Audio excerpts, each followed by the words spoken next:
Alright.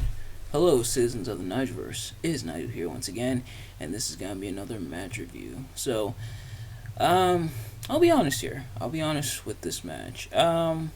Aside from the fact that it involves The Undertaker and its Survivor Series and its Survivor Series season, I couldn't tell you what drew me to this match, drew me to watch this match.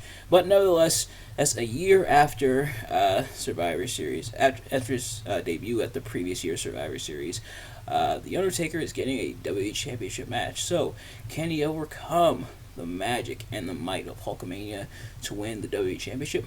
Let's find out. So, I'm of course talking about Hulk Hogan defending the WWF Championship against The Undertaker at Survivor Series 1991. And yes, for the month of November, we are looking at Survivor Series matches, both traditional 5-on-5 or even multiple on multiple, because sometimes 5-on-5, sometimes 4-on-4.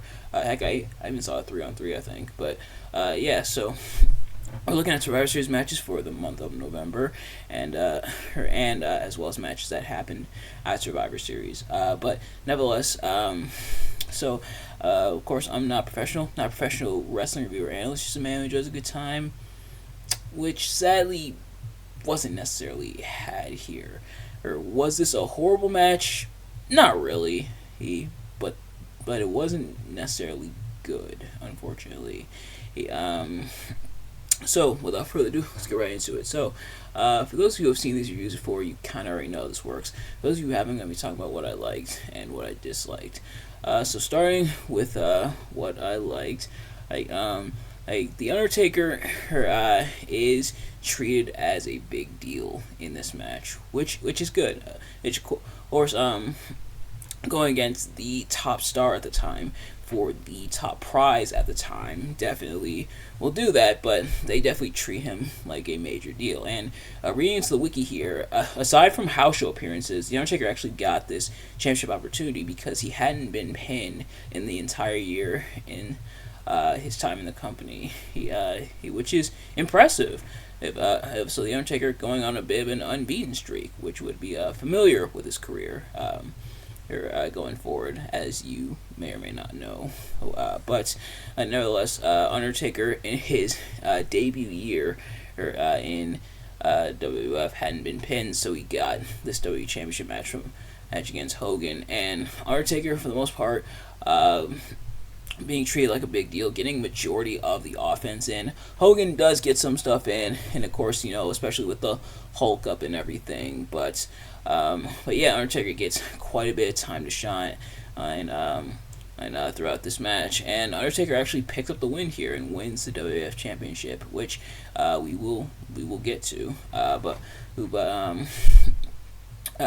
yeah, so Undertaker getting a great deal of offense in on Hogan, and they even talked about it on commentary. A claim that they also made on commentary is that nobody was in the hallways or anything like that, because of course with arenas, sometimes with certain matches going on, some people will get up, get some snacks, a concession, have to use the bathroom, stuff like that. But according to the claim on commentary, no one was in the hall. Everybody was in their seats to watch this match. Now, whether that's true or not, whether you believe that or not, it's kind of up to you. But we're really hyperbolic. But I'm sure maybe there's some validity to it. I imagine the majority of people were probably in their seats for this match. But I don't know for sure, so I can't question them on it. I was not there, so I can't call him on it. But yeah, so Undertaker battling Hogan. Undertaker looking like a major deal. Hogan having to overcome the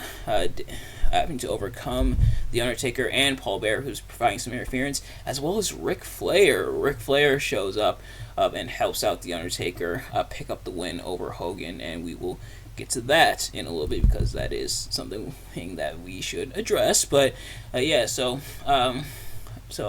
Flair helping get Undertaker the win over Hogan, and it's not really a clean win. And again, it makes sense considering who's in this match. But it does put the Undertaker over in a big way. Undertaker wins the WWF Championship here from Hogan, and Hogan and Flair would kind of continue their feud. Unfortunately, the Hogan Flair match, they faced each other on like house shows and stuff, at least in WWE or WWF, I should say. But never on TV. They wouldn't fight on TV until they actually got to WCW. But they would carry over their feud in the house shows and everything. But here, Flair cost Hogan the match. They even faced at WrestleMania, which is surprising because it was like a dream match, and you would think that they would definitely want to put that on TV because that's a match a lot of people were looking at but kind of the counterpoint, people weren't as receptive to Flair Hogan on house shows.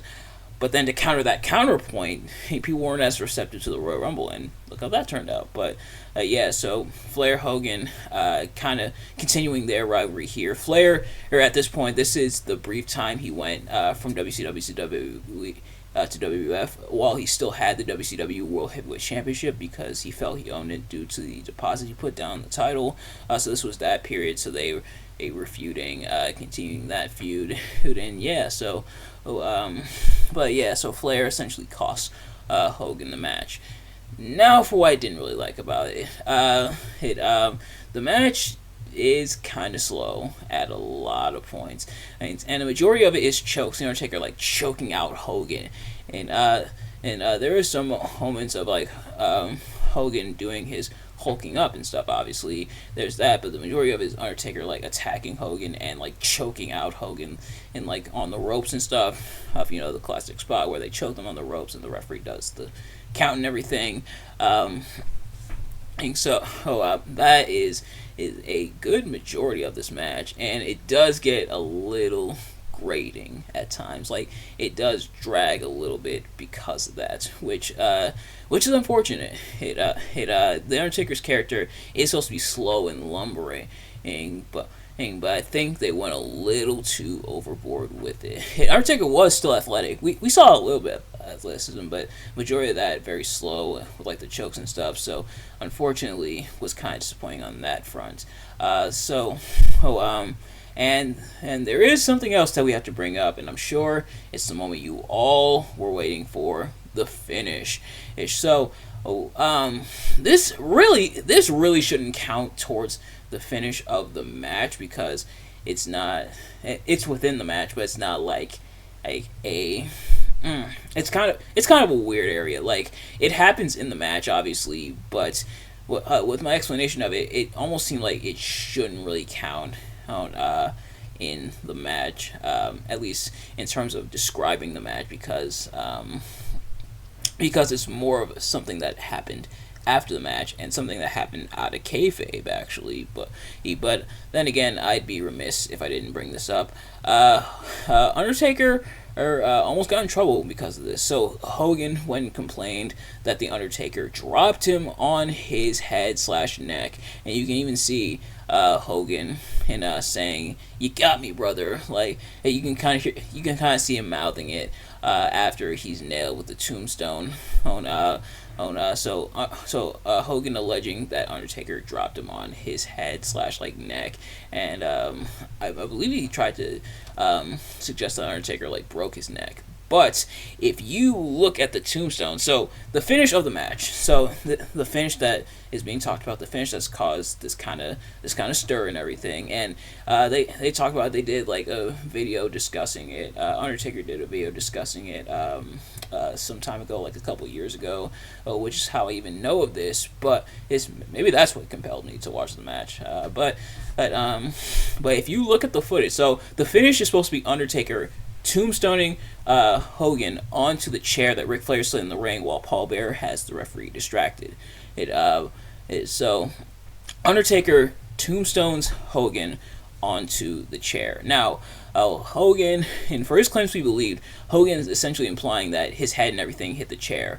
But if you look at the footage, there is a whole lot of daylight between Hogan's head/neck and that chair. In fact, I'd argue the person who got the worst of it was the Undertaker, because his knees went on the chair. I don't know if he actually hurt his knees on the chair, but yeah, Undertaker's knees were closer to that chair than Hogan's head/neck. So the fact that he tried to almost try to taint this victory for the Undertaker is pretty unfortunate. But then again, Hogan and his tall tales have been a tale as old as time when it comes to the wrestling business. But here it's really annoying, and you see like people pointing out how Hogan's head/neck was nowhere near the chair. Now, I'm not entirely sure, or I forget whether or not Undertaker actually suffered any repercussions because of it. I hope he didn't, because that's some